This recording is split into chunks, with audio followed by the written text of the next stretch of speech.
What's up, you guys? This is the Beast, and the Punisher will be here later. And welcome to Sunday Night Talk. Now then, let me go ahead and state this for the record: everything that happens on this show is everything that's said before the Hell in a Cell pay-per-view. So no need to be in the comments telling us that, oh, your facts are late when we're just told you just now. So on to the show. Now then, I will first want to say with the Big Show and McMahon's, the storyline is getting more interesting now for the fact that they just fired Big Show, but now Big Show is taking on the lead as who I would be reminded of, Stone Cold Steve Austin, one of the greatest in the Attitude Era, who now is going to come invade the show. But he first invaded the show with just popping up during the middle of their segment. I thought that was interesting because it kept people on their toes to remember, yeah, Big Show's not gone. This guy's a legend. He's not going anywhere. But then near the end, that was dope. This guy actually came out in a straight trucker's truck, without the back. It just rolled up in there, just like, hey, I'm here to fuck shit. So yeah, so then from there, basically you got Daniel Bryan, who just gonna come up out of nowhere and just sprint it, yes. I'm not gonna front, that sounds so disgusting every time I think about that shit. But it is a catchy phrase, I don't know why. Oh yeah, now I know why, never mind. So yeah, with Daniel Bryan popping up with the whole yes chants on top of the trucker. Now that was dope. It was pretty cool. It kept everybody on their toes and let them know Daniel Bryan is going to make sure that he beats Randy Orton. If I had to set my predictions on who will win out of Daniel Bryan or Randy Orton, they're both two of my favorite wrestlers, very skilled. I weigh more on Daniel Bryan. Somehow the underdog wins it all. On to another part. Cena coming back. Oh. Cena fans, you get the broke shoulders. Now, John Cena is good. He got his talents, he got his skill. I can't knock him for that. His history follows him well. It's just, I don't like how WWE's just like exploiting him so far that he's making the whole fact of having a trend of a Hulk Hogan to The Rock to Stone Cold to now John Cena. That train is just slowly becoming boring because they're not switching it up. I mean, Cena don't have to turn heel. At least just, kick it up a bit. And plus, coming back early from an injury, that just says to me WWE's desperate for money. Because how you want to pull back your biggest star and instead of making sure he's 100% safe, this nigga comes back almost about 2-3 months, I want to say, coming back just to do one match against Alberto Del Rio, who is known for doing arm bars. What is your problem? You're going to bring back a man to get injured at the same spot he just... You guys are ridiculous. Not the fans, you guys. But it's weird. I don't get it. And then on to some Divas talk. I don't know why you guys keep thinking I'm going to do Divas talk. I don't do Divas talk. I explained this already. God damn, watch episode 1 if you want to see a Diva talk. Shit. But anyway though, that's all my opinion. I'm hoping the pay-per-view goes good. I'm hoping all my favorite people win. And now moving on to Punisher. Hey everybody, what's up? I'm the Punisher with my set of opinions on everything here on Sunday Night Talk. First, let me get to the bottom of this first of all. So going on to the McMahon and the Big Show whole thing, it is getting interesting. I agree with Beazt on that. Now, it's funny how every time in a backstage segment, Stevie keeps squawking about like, he's fired, he shouldn't be here, blah, blah, blah, blah. Well, if he's fired, you're not doing a very good job of keeping him off camera, so to speak. Anyway, so, and as the whole wide world knows, HBK is doing a one-time return this Sunday at the Hell in a Cell pay-per-view as he's a special guest referee for Bryan and Randy Orton. Now, Shawn Michaels made a point to Triple H and said to him he's not the same anymore since this whole corporation thing has started, which I understand that that's true, because now he's having this big huge power trip like, God forbid someone does one thing wrong, you're fired and all that, blah blah blah. Well, anyway, back to HBK for a minute. My only question that remains that I have is the fact that HBK, I understand that you had beef with Orr in the past in your training, Bryan, as well, but now my only question is that if Triple H asks you to screw Bryan over in the match this Sunday, are you gonna go with that, or are you gonna go with your own instincts and do what you feel you should do? And don't do any of that best for business stuff, because really, since you're the guest referee, you do what you want to do, not what they want you to do. So, but just remains to be seen what goes on Sunday. I'm hoping they don't screw Brian, but we'll see what happens. So, just gotta wait and see. So, on to the next thing with John Cena. I got one big important question for everybody. He just had surgery 2 months ago. Now, how is WWE already bringing him back when I'm suspicious of the fact that he may not be fully healed for Sunday as he fights Alberto Del Rio? My two scenarios I can think of is that Del Rio beats Cena, because I don't think Cena's going to win with the title. And my guess is that Sandow may cash in the Money in the Bank thing on him and wins the title that way. But not really sure where that's going to go, really, but I don't think Cena will get the belt this Sunday because I don't see how it makes sense for him to win it, but that's my guess there. So either way, let's just see how the match plays out, but I'm hoping at least Sandow is secretly involved in the match somehow, but, well, like I said, I have to find out what happens Sunday.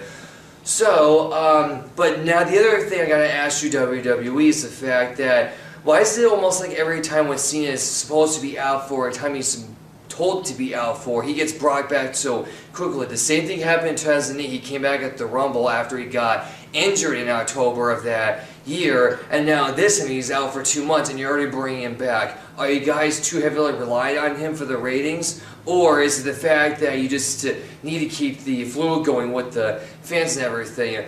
The thing, WWE, I suggest you do is try to have other people become interesting. Maybe not to the level of Cena, but try to make them interesting enough with the fact that you aren't so needy on bringing him back every time to help the ratings out. So, I mean, I don't know what's going to happen with Cena this Sunday, so, I mean, if you're going to be injured, then just to do something realistic on it where he's injured for something this time. But don't, like, play little horse games with him just because you are running out of ideas of what to do. But anyway, it remains to be seen what goes on with him. But I'm just hoping WWE does not shove him down our throats again for the 15th, 100th time.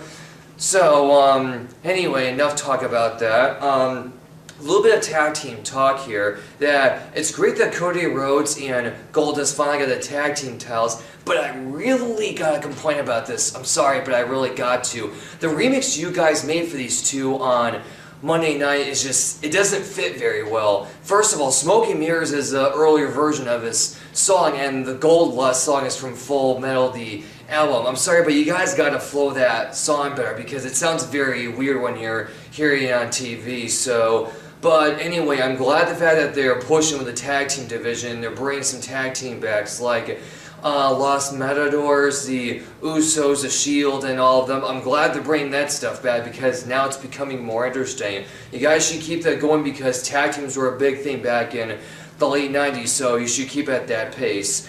So, now on to, I suppose, my favorite topic, the Divas. Even though many people don't want to hear about Divas, but I gotta say that this whole rivalry with Total Divas versus AJ is actually going somewhere, although it seems like it's just Brie fighting AJ for now, which I don't know what happened to the other two, Natalya and Naomi, because they were fighting her as well, but I don't know where it narrowed down to Brie all of a sudden. I guess just because of all the comments she made about Bryan, but anyway, so Brie Bella's fighting AJ Lee for the title at Hell in a Cell, so because she didn't get the W on Battleground pay-per-view, not sure she'll be able to do it this time with Tamina in AJ's corner and Nikki and Brie's corner. I mean, not sure how it's going to play out. I mean, I don't want to sense any turns on anybody, which, I mean, Nikki could do that to Brie, but I don't see it happening. But I really want to see AJ continue on with the Divas title because she's very strong for the division right now, and if they take it off her now, she's just a very strong heel going on for the division right now. They need strong heels because right now the whole Divas division is not where it should be. And my other problem with this whole Divas division is, it seems like WWE can't differentiate their faces and heels. Like, you would think that when Natalia's supposed to be a heel or face or whatever on one week, then they mix her up with the heels. WWE, you really gotta figure out who's the heel and who's the face, because everyone's getting confused with who was what and so forth. But once you guys can figure that out, then just make sure everything flows the right way as it should be. So, alright, well, hope you guys enjoy Hell in a Cell this coming Sunday, and we'll all see you here next week. Hold up. This show ain't over yet. I kind of like the idea that Punisher had with the whole HBK special guest referee, but he forgot one major detail. As many times as we love to see HBK, personally, I love to see HBK. That's my personal hero. I love him to death. Whatever. But he screwed so many people in the past, no matter who was who was fighting, especially if it was Triple H. You know how many times he's gonna kick somebody in the face in the special guest referee match and Triple H ends up winning? But in my eyes, I think that all ended at the end of an era pay-per-view where he was wrestling Undertaker. But that's just my opinion, because Undertaker and Triple H, they had their own certain beef or whatnot. But in my eyes, I think it was like somehow, Shawn always had to be in the spotlight because it's Shawn Michaels. It's Shawn freaking Michaels, man. And I think he's cool. But either way, we don't know what side of the plate he's swinging on. Everybody thinks that HBK might just do whatever Triple H says, or he might just do his own thing. We'll never know, because Shawn Michaels is an enigma in his own, so he'll do whatever the hell he wants. And he did have a point when he said that Triple H is not the same anymore. I figured that same shit too, but it's just Triple H. Triple H is going to do whatever he wants, when he wants, how he wants to do it. Just my opinion. Now this show is over.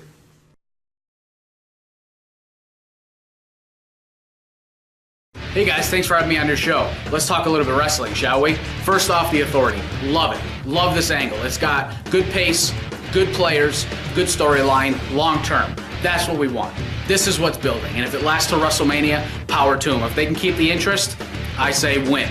A lot of people are complaining about the length of the storyline. Stop complaining. You want long-term storylines, you finally get it, and now you complain. Shut your mouths and enjoy it. If it gets dull, they'll change it. But they're doing the right thing, building this up. They're dragging it out, and that's what they should be doing. It's a storyline. Let it last, let it play, let it run its course. Speaking of running its course, Goldust, people thought that he was done. Absolutely not. This Rhodes vs. Shield feud, phenomenal. I love this feud. I think it's just the shot in the arm they need in the tag team division. Throwing the Usos in the match at Hell in a Cell, superb. They're #1 contenders. Goldust and Cody got a random tag match, got a title shot, won it, Shield won it back, Usos #1 contender, triple threat. Makes total sense, and I can't wait to see that match. I think that's going to be one of the matches of the night. Alright, let's talk a little bit about Divas, shall we? Never thought I'd say that sentence, but I actually care about AJ versus Brie. It's a sympathetic storyline. AJ hates the Total Divas, Brie is a Total Diva.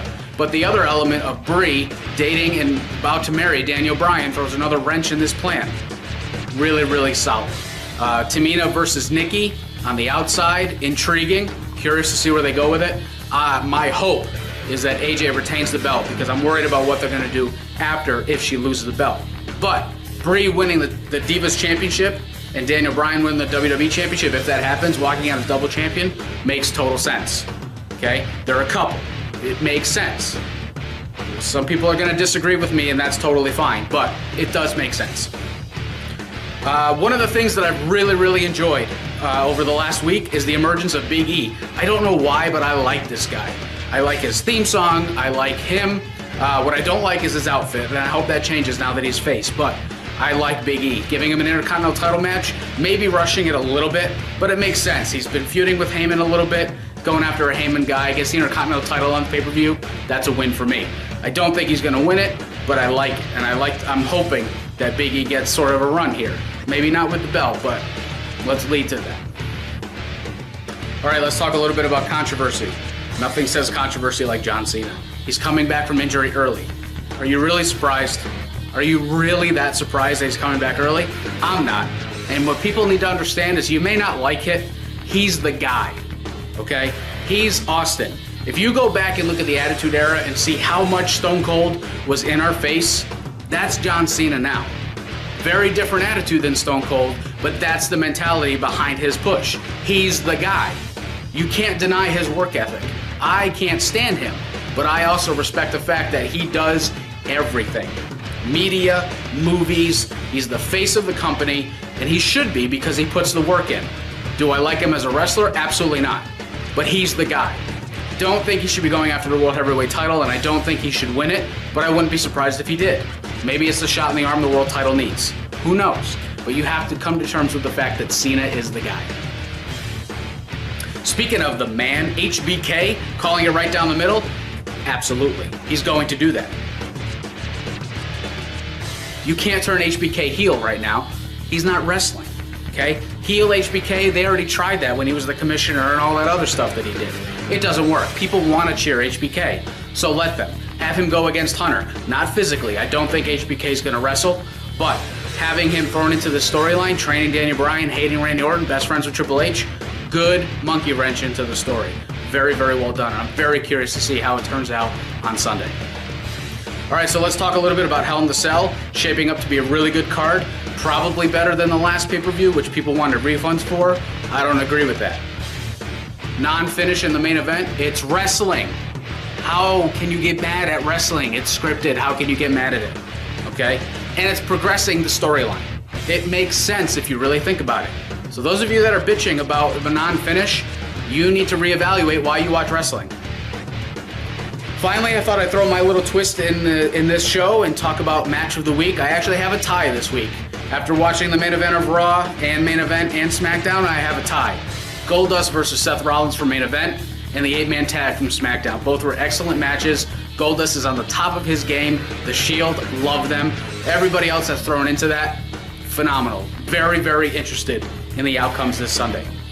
So, what I have to say, hopefully it matters, who knows, but I gave you my thoughts. Keep watching this show, I'll probably pop up again. See you.